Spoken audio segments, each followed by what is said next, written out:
ರಾಧಾ ಕೃಷ್ಣ ಯೋಜನೆಯನ್ನು ಕೈಗೆತ್ತಿಕೊಂಡು ಇಚಲಕರಂಜಿ ಪಟ್ಟಣಕ್ಕೆ ಈ ಕಲ್ಲೋಳು ಒಂದು ಬ್ಯಾರೇಜ್ದಿಂದ ನೀರನ್ನು ಒಯ್ಯುವಂಥ ಕೆಲಸವನ್ನು ಮಾಡ್ತಾ ಇದೆ. ಇದನ್ನು ನಾವು ಖಂಡಿಸ್ತೀವಿ. ಯಾಕಂತಂದರೆ ಇಲ್ಲಿಂದ ನೀರು ಒಯ್ದುಬಿಟ್ರು ಅಂತಂತಂದರೆ ಈ ನಮ್ಮ ರಾಜ್ಯ ಸರ್ಕಾರಕ್ಕೆ ಮತ್ತು ಈ ಭಾಗದ ಒಂದು ರೈತರಿಗಾಗಿರ್ಬೋದು, ನಮ್ಮ ಜನರಿಗಾಗಿರ್ಬೋದು ಘೋರ ಅನ್ಯಾಯ ಮಾಡಿದಂತಾಗ್ತದೆ.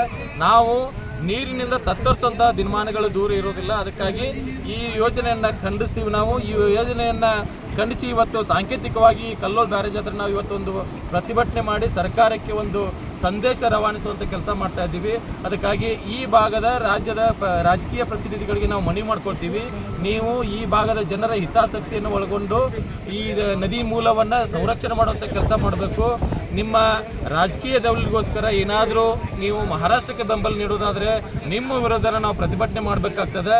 ಆ ನಿಟ್ಟಿನಲ್ಲಿ ಈ ಭಾಗದ ಜನರೇ ನಿಮಗೆ ಮತ ಹಾಕಿದರೆ ಈ ಭಾಗದ ಜನರ ಹಿತವನ್ನು ಕಾಪಾಡುವಂಥ ಕೆಲಸ ಮಾಡಬೇಕು ಮತ್ತು ಕರ್ನಾಟಕದ ಹಿತಾಸಕ್ತಿಯನ್ನು ಕಾಪಾಡೋ ಕೆಲಸ ಮಾಡಬೇಕು.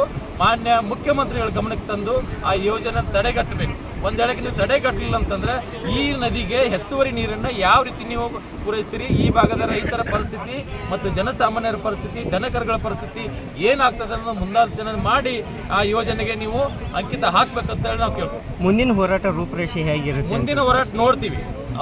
ನಾವು ಈಗ ಮನವಿ ಕೊಟ್ಟಿದ್ದೀವಿ, ಮನವಿಗೆ ಯಾವ ರೀತಿ ಸ್ಪಂದಿಸ್ತಾರೆ, ನಾವು ಜನಸಾಮಾನ್ಯರಲ್ಲಿ ಜಾಗೃತಿ ಮೂಡಿಸುವಂಥ ಕೆಲಸ ಮಾಡ್ತೀವಿ. ಅದು ಏನರ ಸ್ಪಂದಿಸಲಿಲ್ಲ ಅಂತಂತಂದ್ರೆ ನಮ್ಮ ಮುಂದಿನ ಹೋರಾಟ ನಾವು ಹಂತ ಹಂತವಾಗಿ ಬೇರೆ ಬೇರೆ ರೀತಿಗಳಲ್ಲಿ